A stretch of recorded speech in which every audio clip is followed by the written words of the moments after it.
Action. Hi மக்களே, வணக்கம். நான் லியாக்கத் உங்க ரெமர்டி அவுட்ல இருந்து. இன்னைக்கு ஒரு கார்ப்பரேட் கம்பெனிக்காக நம்ம வந்திருக்க இடம் டஸ்கர் ஹில் ரெசார்ட். இந்த இடம் எங்க இருக்கு அப்படின்னா, நம்ம கோயம்புத்தூர் தாண்டி ஆனைக்கட்டி கிட்ட வரணும். ஆனைக்கட்டியிலிருந்து பார்த்தீங்கன்னா கேரளாவுக்கு போகிற வழியில சோலையாருங்கிற இடத்துக்கு போகிற வழியில தான் இந்த ஒரு பியூட்டிஃபுல்லான ரெசார்ட் இருக்கு. இன்னைக்கு நம்ம பார்த்தீங்கன்னா ஒரு கார்ப்பரேட் கம்பெனி, அவங்க ஆல்மோஸ்ட் பேன் இந்தியாவிலேருந்து வராங்க. அவங்க எல்லாருக்குமே வந்து இங்கே நம்ம ஹோம் ஸ்டே அண்ட் அகாமடேஷன் எல்லாமே கொடுத்துருக்கோம். அது போக இன்னைக்கு ஈவினிங் பார்த்தீங்கன்னா அவங்களுக்கு ஒரு அவார்ட் செரமனி இருக்குது. அது போக ஒரு gala dinner, DJ music and Photoshop, magic mimicry, இந்த மாதிரி நிறைய நம்ம அவங்களுக்காக அரேஞ்ச் பண்ணியிருக்கோம். இன்னைக்கு நமக்கு சப்போர்ட்டிவாக பார்த்தீங்கன்னா வெதரும் சூப்பராக இருக்குது. ஒரு சில் ஒரு ஃபீலோட நமக்கு வந்து இங்கே இருக்குது.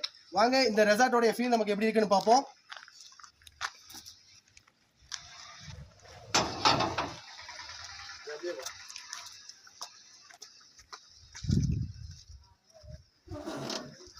See the